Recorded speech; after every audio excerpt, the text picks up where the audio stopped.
안녕하세요. 오늘도 사연살롱을 찾아주셔서 감사합니다. 올해로 40대 중반에 접어든 중년 여성이에요. 저는 남편과 함께 옛날 통닭집을 운영하고 있어요. 굴곡지고 위기도 많은 삶이었지만 지금은 어느 정도 안정된 생활을 유지하고 있어요. 제가 이렇게 사연을 보내게 된 건 제 인생에 위기가 닥친 순간에 다가온 뜻밖의 인연을 소개하기 위해서예요. 벌써 10년이 훌쩍 넘은 일이네요. 넉넉지 못한 가정에서 자란 저희 부부는 맞벌이를 하며 단칸방에서 신혼생활을 시작했어요. 남편은 작은 회사의 영업직 직원이었고 저는 식당을 전전하며 주방 홀 서빙으로 생계를 꾸려 나갔어요. 그러던 어느 날 늘 씩씩하던 남편의 지친 모습을 보게 되었죠. 회사 일 때문이었어요. 남편이 고생해서 따낸 계약을 사장의 처조카인 낙하산 후배가 홀랑 뺏어가 버렸다고 하더라고요. 참는 것도 하루 이틀이지 성과를 도둑질 당하는 일이 매번 반복되자 남편은 의욕을 완전히 상실한 상태였어요. 사직서를 안주머니에 품고 살면서도 저를 위해 억지로 참고 버티는 남편이 너무 안쓰럽고 짠하더라고요. 그래서 남편을 위해 제가 먼저 나섰죠. 그렇게 힘들면 사표 써. 아무렴 삿입에 거미줄 치겠어. 이번에도 남편은 선뜻 사표를 쓰겠다는 대답을 하지 못했어요. 그래서 제가 쐐기를 박았죠. 당신 지금까지 열심히 살았잖아. 앞으로도 열심히 살 거고. 그런데도 몰라주는 회사라면 그만두는 게 나아. 제 말에 갈등하던 남편은 결국 다음 날 회사에 사직서를 냈어요. 저희 부부는 남편의 퇴직금과 제가 모아둔 돈을 합해 조촐한 옛날 통닭집을 오픈하기로 했어요. 그런데 세상에 뭐 하나 만만한 게 없더라고요. 저희 부부가 가진 돈으로는 목 좋은 상가는커녕 장사를 할 작은 점포조차 구하기 어려웠죠. 고민 끝에 단칸방 보증금까지 빼서 전통시장 구석에 자리 한 칸을 얻었어요. 다행히 가게에 골방이 하나 딸려 있어서 저희 부부는 그 골방에서 생활을 할 수 있었어요. 그 후로도 우리 부부에게는 한동안 힘겨운 시간이 이어졌어요. 시장 상인들의 텃세는 만만치 않았고 생전 처음 시작한 옛날 통닭은 좀처럼 제맛이 나지 않았거든요. 남편은 직장 생활의 실패를 되풀이하지 않기 위해 죽어라 노력했어요. 저 역시 그런 남편을 도와 가게를 살려보려고 최선을 다했고요. 가게가 잘 안 되면 남편은 자책을 할 게 뻔했고 그렇게 되면 그때는 정말 다시 일어서기 힘들 것 같았거든요. 다행히 시간이 지나자 상인들의 텃세는 차츰 줄어들었고 통닭 맛도 꽤 인정을 받기 시작했어요. 그리고 노력 끝에 저희 부부의 옛날 통닭집은 서서히 자리를 잡아갔죠. 어느덧 동네 분들의 사랑방이 되었고 입소문이 퍼지면서 매출도 점점 늘어갔어요. 시장 안에는 저희 가게에서 튀겨내는 통닭 냄새로 가득 차게 되었고요. 생선 냄새 할머니가 시장의 모습을 드러내기 시작한 건 우리 통닭이 완전히 자리를 잡던 무렵이었어요. 몸에서 썩은 생선 냄새가 진동을 해서 그런 별명이 붙은 할머니였죠. 할머니도 그걸 아시는지 늘 불안한 눈빛으로 두리번거리면서 사람들을 피해 일부러 먼 길로 돌아서 다녔어요. 저는 근처 상인으로부터 그 할머니에 대한 얘기를 들을 수 있었어요. 무슨 증후군이라고 그러던데? 병에 걸려서 그런 냄새가 난다더라고. 그 얘기를 듣는 내내 친정엄마의 모습이 떠올랐어요. 엄마는 얼굴에 큰 화상 자국이 있었어요. 그래서 늘 사람들의 시선을 받아야 했고 스스로 사람들을 피해서 다니셨죠. 그런 엄마의 모습을 보고 자란 저로서는 할머니의 일이 남일 같지 않았어요. 그러던 어느 날이었죠. 그날도 시장 안은 저희 가게에서 통닭 튀기는 냄새로 가득했어요. 그때 생선 냄새 할머니가 사람들 눈치를 보며 시장에 나타난 거예요. 그리고 저희 통닭집 문을 두드리셨어요. 그때까지 한 번도 그 할머니를 가까이서 만나본 적이 없던 저는 가게의 문을 벌컥 열었고 그 순간 가게 안으로 할머니의 냄새가 순식간에 쏟아져 들어왔어요. 그 바람에 가게 안에서 낮술을 드시던 단골 손님들의 얼굴이 일그러졌고 밥맛 떨어진다는 불평이 들려왔죠. 그런 분위기가 불편하셨는지 할머니는 도망치듯 가게 문에서 멀찍이 떨어진 채 주문을 하셨어요. 튀겨만 주면 가지고 얼른 사라져 줄게. 돈은 있으니 걱정 말고. 나 거지 아니야. 얼마나 통닭이 잡수고 싶으셨으면 사람들의 시선에도 불구하고 저희 가게를 찾아와 주셨을까요? 그 애틋한 마음을 한눈에 알아차린 저는 잠시 고민에 빠졌어요. 할머니 특유의 역한 냄새 때문이었죠. 하지만 할머니 때문에 영업에 지장이 생길까 하는 걱정이 아니라 지금 계신 손님들 때문에 할머니가 불쾌하시지는 않을까 하는 고민이었어요. 어떻게 하면 할머니께서 편하게 앉아서 드실 수 있을지 고민이 되었어요. 그리고 저는 곧 답을 찾을 수 있었죠. 가게 안쪽에 저희 살림방이 있어요. 혹시 불편하지 않으시다면 그쪽으로 모셔도 될까요? 불편하기는요. 내 처지에 자리를 내어준다면야 감지덕지지. 할머니는 무척 정중하고 교양 넘치는 분이셨어요. 저는 곧장 할머니를 저희 살림방으로 모시고 들어갔죠. 그러고는 그동안 할머니를 안쓰럽게 보았던 걸 사과드리기 위해 정성스레 통닭을 튀겨서 대접했어요. 정확히 말하자면 대접은 아니었죠. 그냥 대접하겠다는데도 할머니께서는 한사코 통닭값을 치르셨거든요. 할머니는 고작 2조각 정도를 드시고는 거의 그대로 남기셨어요. 그리고는 많이 남긴 게 미안하셨던지 도리어 저에게 사과를 하셨죠. 미안해요. 통닭은 아주 맛나는데 내가 나이가 많아서 많이 먹지를 못해. 그리고는 이내 가게를 나가셨어요. 그 모습을 보니 괜히 죄송하더라고요. 그래서 뒤늦게 달려나가 할머니 손을 꼭 잡으며 말씀드렸어요. 부담 갖지 마시고 통닭 드시고 싶을 때 언제든 오세요. 일 없어요. 늙은이가 들락거려봤자 새댁네 장사하는데 방해받게 더 되나.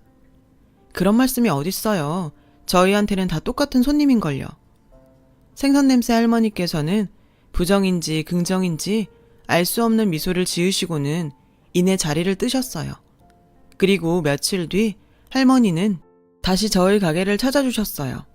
처음 오셨던 그날처럼 밖에서 서성이고 계시길래 제가 가게 문을 열어드렸어요. 미안해요. 늙음하게 입맛이 돌아왔는가? 또 이렇게 왔네요. 저희 부부는 생선냄새 할머니를 저희 살림방으로 모셨어요. 그날 이후 할머니는 종종 저희 가게에 들르셔서 통닭 몇 조각으로 끼니를 해결하곤 하셨죠. 저희 가게에서 드시는 게 할머니께서 하시는 식사의 전부라는 걸 눈치챈 저는 남은 통닭을 포장해 드리고 싶었어요. 할머니께서 식사를 거르시지 않도록요. 하지만 할머니께서는 함께 나눌 가족이 없다시며 매번 거절을 하시더라고요. 생선냄새 할머니의 처지가 참 딱했지만 저와 남편은 내색을 하지 않았어요.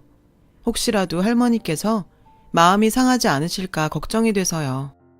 시간은 흘러 할머니께서 저희 가게를 찾으신 지 수년이 지난 명절 연휴였어요. 할머니, 명절 음식 좀 싸드릴게요. 내일 모레가 추석이잖아요. 고맙지만 마음만 받을게요. 가져가서 나눌 식구도 없고 내가 그런 걸 받기가 미안해서 그래요. 이거 그냥 드리는 거 아니에요. 잡숫고 제 부탁 하나만 들어주세요. 늙은이가 해줄 일이 뭐가 있다고. 다름이 아니라 음식이 제대로 됐는지 조언을 좀 부탁드릴게요. 친정엄마가 일찍 돌아가셔서 제가 명절 음식 만드는 걸 배우지 못했거든요. 너무 티나는 핑계였을까요? 할머니는 잠시 고민하는 눈치였어요. 한참 망설이시던 할머니는 저와 남편이 재차 부탁을 드리고 나서야 멋쩍게 음식 봉지를 받아주셨죠. 그날이 저희 부부와 할머니와의 인연이 깊어지는 시점이었어요. 그날 이후 할머니께서는 저희 부부에게 마음을 완전히 열어주셨고 전보다 훨씬 많이 저희 부부의 통닭집을 찾아주셨습니다. 그러는 동안 주변 상인들이 저에게 종종 할머니의 뒷담화를 걸어왔어요. 통닭 언니 하는 비위도 참 좋아. 혹시 비염이야? 그게 자꾸 무슨 소리래? 아니 그렇잖아. 나 같은 냄새에 옮을까 싶어서라도 얼굴 마주하기 싫겠구만. 알아보니까 옮는 병 아니라더라. 옮거나 말거나 똥꾸락내가 자꾸 심해지는데 뭐. 그런 소리 하지 마. 할머니가 원해서 저렇게 드신 것도 아니고 우리한테 피해준 것도 없잖아. 누가 뭐래. 그냥 존재 자체가 소름 돋는다는 거지. 알아요. 먹고 사는 게 너무 힘이 들어서 시장 일이 너무 고되어서 잠깐 호박씨나 까면서 웃고 나면 피로가 아주 조금은 가실까 싶어서 시작한 뒷담화라는 거. 그래서 할머니를 수다거리로 삼으려 했다는 거. 하지만 사람이 입에 올려도 되는 말이 있고 해서는 안 되는 말이 있잖아요. 남의 약점을 웃음거리로 삼는 건 사람으로 할 짓이 못 되잖아요. 아니, 할머니가 저희한테 잘못하신 거라도 있으면 또 몰라. 암튼 그래서 참다 한 소리 했습니다. 저 할매 또 지나가네. 기분 나빠서 정말. 저런 건 어디 신고 못하나? 신고? 무슨 신고를 어디다 어떻게? 냄새나서 기분 나쁘니까 잡아가세요. 그게 말이 돼? 언니야 진짜 이상하네. 왜 똥꾸렁내 할매 얘기만 나오면 눈을 뒤집어 까기를? 저 할매한테 뭐 콩고물이라도 좀 얻어 먹었대? 썩은 마음에서 썩은 냄새가 풍기면서 사는 사람들이 세상에 얼마나 많니? 적어도 저 할머니는 마음은 올곧은 분이시잖아. 그런 얘기 들으면서 사실 분이 아니라고. 제가 상인들의 뒷담화를 말리며 지내는 동안 남편은 남편대로 할머니께 정성이었습니다. 이가 부실한 탓에 옛날 스타일의 뼈있는 통닭을 잘 발라드시지 못하는 할머니를 위해 신메뉴를 개발했어요. 흔한 순살치킨이었지만 저와 남편 입장에서는 큰 도전이었어요. 다행히 순살치킨 개발에 성공하면서 할머니께서 한 번에 드시는 양이 늘어났어요. 저희와 할머니와의 인연이 10년에 접어들 무렵으로 기억해요. 그 무렵 시장에는 근처에 큰 마트가 들어선다는 소문이 돌기 시작했죠. 안 그래도 재래시장을 찾는 사람들이 줄어서 걱정을 하던 상인들은 마트까지 생기면 피해가 더 클 거라며 걱정이 한가득이었죠. 그 바람에 시장 인심은 흉흉해졌고요. 시장 상인들은 괜히 화풀이라도 하려는 듯 전보다 할머니를 더 멸시하기 시작했어요. 일종의 욕바지로 삼은 셈이었어요. 그리고 그 미움은 저희 부부에게까지 이어졌고요. 저희 부부가 할머니 편을 드는 게 못마땅했던 거죠. 하루아침에 저희 부부도 공격의 대상이 되고 말았고요. 사람들은 저희 부부를 두고 할머니의 재산을 노리고 일부러 칠한 척하는 나쁜 인간들이라고 소문을 냈어요.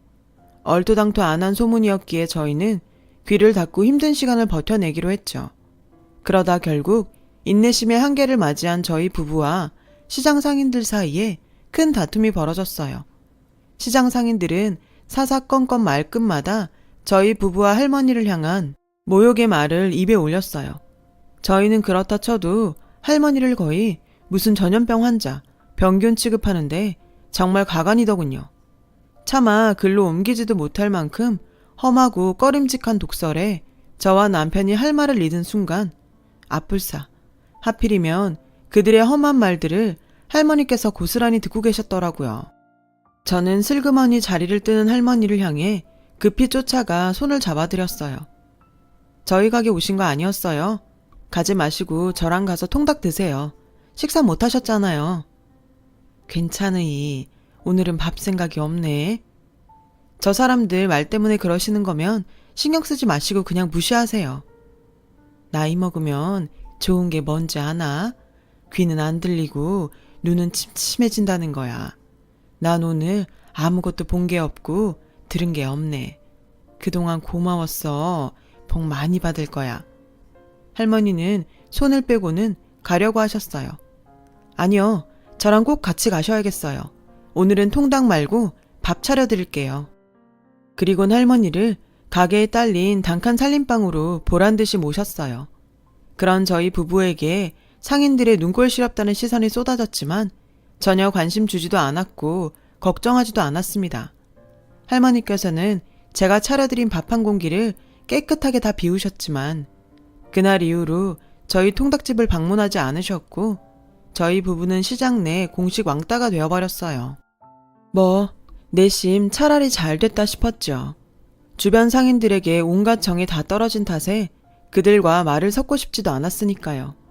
내친 김에 저희 부부는 새 보금자리를 찾아 시장을 떠나기로 마음먹었습니다. 마침 그동안 운영해오던 통닭집의 계약기간이 만료된 참이었기에 저와 남편은 새 가게 자리를 찾아 나섰습니다. 그동안 열심히 살아온 덕분에 상대적으로 좋은 몫의 자리에 나름 깔끔하기까지 한 상가 하나를 계약할 수 있었죠. 사건은 저희 부부가 새 가게의 잔금일을 며칠 앞둔 어느 날이었습니다.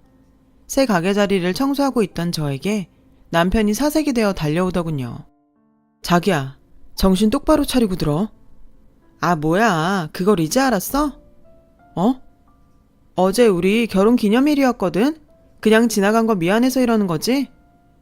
아니. 그게 아니라. 혹시 할머니 소식이야? 돌아가셨대? 남편은 차마 말을 잇지 못한 채로 주저앉아 통곡했습니다.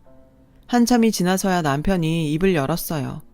그 이야기를 들은 저는 세상 온갖 만물에게 저주의 말을 퍼부었습니다. 아무래도 제가 전생에 커다란 불장난을 쳐서 많은 사람들을 고통 속으로 몰아넣기라도 했던 모양이죠. 그 벌을 대를 이어서 주기라도 하는 거랍디까? 저희 친정 어머님께서도 화재 사건으로 남편을 잃고 평생의 족사가 된 얼굴 화상 자국을 얻으셨죠. 저도 마찬가지 신세가 되었습니다. 제가 잠시 자리를 비운 사이 저희 시장에 대형 화재가 났더군요. 시장 통닭집을 처분한 자금으로 새 가게에 잔금을 치러야 하는데 그 통닭집이 전소되어 버렸습니다. 순식간에 모든 것을 잃은 저와 남편은 화재 보험금에 마지막 희망을 걸었어요. 하지만 보험금마저도 제대로 받지를 못할 상황이었어요. 건축 관련 법이 개정되면서 저희 시장 통닭집의 거의 대부분이 무허가 건물이 되어 있더군요. 보상을 받을 수 있는 부분은 저희 부부가 생활하던 단칸 살림방 구역이 전부였어요. 새 가게에 잔금을 치르기에는 턱없이 부족한 금액이었어요. 저희 부부는 새 가게에 잔금을 치르기 위해 갖은 방법을 찾아보았지만 잔금일이 코앞이던 탓에 모두 실패하고 말았죠. 결국 저희 부부는 새 가게의 계약금까지 날려버린 채로 거리에 나앉는 신세가 되어버렸어요. 그리고 며칠을 넋을 놓은 사람처럼 두문불출하던 남편이 돌아와 던진 한마디에 저의 가슴이 미어졌습니다. 고향 후배들 통해서 뱃일 하나 잡아놨어. 뱃일? 갑자기 무슨 뱃일? 얼마나 다행이냐? 원양어선까지는 아니어서. 다행이라니 무슨 말이 그래? 원양어선이고 아니고를 떠나서 뱃일이 얼마나 위험한 건데. 그렇다고 사지 멀쩡한 장정이 놀고만 있을 수는 없잖아. 공사판보다 훨씬 짭짤하기도 하고. 남편은 걱정하는 저에게 마치 어린아이 달래는 아버지처럼 웃어주었습니다. 정신을 차려보니 제가 먼 길 떠나는 남편을 배웅하고 있었어요. 가지 말라는 이야기가 목까지 차올랐지만 차마 입이 떨어지지 않더라고요. 뱃일이라는 것이 무척 위험한 것임을 잘 알고 있었지만 당시에는 남편의 뜻에 따라주는 것밖에 저희 부부가 생계를 이어나갈 방법이 떠오르질 않았으니까요. 제가 마음을 다잡은 건 남편의 공허한 빈자리를 느낀 다음에서였습니다. 방 한 칸은 내 손으로 직접 마련하자. 남편이 돌아왔을 때 편히 쉴 수 있도록. 그렇게 다짐한 저는 식당 일자리를 찾아 동네를 배회했습니다. 하지만 시장 상인들이 동네방네 저에 대한 안 좋은 소문을 퍼뜨려 놓았던 탓에 일자리는 주어지지 않았고 좌절한 저는 무슨 생각이었는지 잿더미가 된 시장 통닭집에 주저앉아 홀로 술잔을 기울이고 있었어요. 그때 멀리서부터 정겹고 반가운 냄새가 풍겨왔습니다. 한동안 모습을 보이지 않던 할머니였죠. 이제야 만나게 되는구만. 난 멀리 북망산이라도 떠나버렸나 했구만은. 혹시 저 기다리셨어요? 기다리기만 했겠어. 매일 찾아와 이러고 있었지. 노인네 헛걸음하게 만들면 벌 받아. 할머니께서 처음 보여주신 어스레에 저도 모르는 사이 웃음이 나오더군요. 식사는요? 또 안 하셨어요? 보면 몰라? 배고파. 아휴, 근데 어쩌죠? 제가 지금 식사를 대접할 상황이 아닌데. 왜? 주방이 없어가지고? 네, 아무래도 그렇겠죠. 그러자 할머니께서는 대뜸 저의 손을 붙잡아 어디론가 끌고 가셨어요. 얼떨결에 도착한 그곳은 반 정도 지어진 큰 마트 공사 현장이었죠. 여기는 왜... 내가 늙음하게 입맛이 자꾸 돌아가지고선 새댁네 닭맛이 자꾸 눈에 밟히는 거라. 할머니도 참... 여기서 장사해. 네? 여기 다 지어지면 자리 하나 내어줄구마. 알고 보니 할머니께서는 새로 지어지고 있는 큰 마트의 건물주 되시더라고요. 대기업 마트까지는 아니었지만 건실한 지역 체인 마트에 입주가 예정된 건물이었습니다. 제가 난처한 마음에 차마 대답하지 못하고 망설이고만 있는데 할머니께서 저의 마음을 돌려주셨죠. 이것마저도 안 받아주면 섭섭해서 못 살지. 그간 패키칭 값 치른다 셈치고 자리 잡어.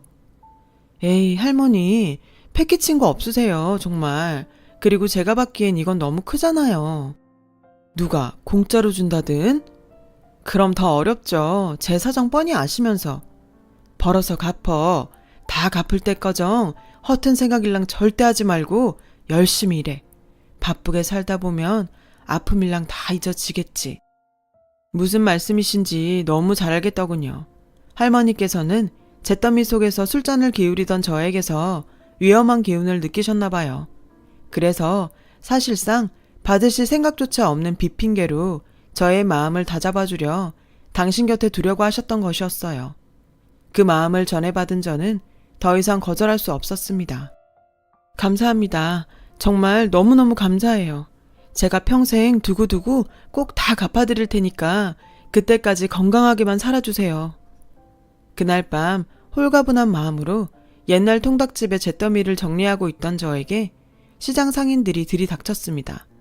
딱 보니 저와 할머니의 소식을 접한 눈치더라고요. 아니나 다를까 상인들은 자신들도 삶의 터전을 잃기는 마찬가지라면서 할머니에게 연주를 놓아달라며 애원하더군요. 더 듣고 있을 필요는 없었죠. 새 건물에 들어가기에는 당신들한테서 나는 냄새가 너무 심하죠. 썩은 마음에서 풍기는 썩은 시궁창 냄새. 마트에 입점해봤자 냄새가 너무 고약하다고 금방 쫓겨나지 않을까요? 그러자 본인들도 본인들의 잘못을 알고는 있었던 모양인지 상인들 모두 찍소리 못하고 걸음을 돌리더라고요. 저는 그동안 쉬면서 몸과 마음을 추스렀어요. 얼마 뒤 남편이 배에서 무사히 내려 돌아왔고 저희 부부는 완공된 마트에 입점해 지금은 새 옛날 통닭집을 운영하면서 지내고 있어요. 할머니께서는 저희 가게에 걸음을 하지 않으세요. 대신 저희가 먼저 찾아뵙죠. 주기적으로 찾아뵈어 불편한 점은 없는지 살피고 끼니를 거르시지 않도록 챙겨드립니다. 물론 월세도 밀리는 법 없이 꼬박꼬박 드리고요. 최근에는 할머니 댁으로 배달을 자주 다니게 되었어요. 할머니께서 말씀하시길 뭐니 해도 저희 부부의 닭맛이 최고라나요? 그렇게 저희 부부는 안정된 지금에 이르렀습니다. 할머니의 배경을 알지도 못했고 어떤 보답을 바라고 한 일도 절대로 아니었어요. 다만 사람을 사람으로 사람답게 대했을 뿐이죠. 사람은 누구 하나 가릴 것 없이 모두가 소중한 존재니까요. 요즘은 더 고생하셨던 엄마 생각도 많이 나고 내일은 장사 마치고 할머니 댁에 들렀다 와야겠어요. 살다 보니 이런 일도 있네요. 긴 이야기 들어주셔서 고맙습니다. 어려운 시기 따뜻한 마음으로 희망찬 하루하루 보내셨으면 합니다. 여러분, 사연 댓글에 응원과 현명한 조언 부탁드려요.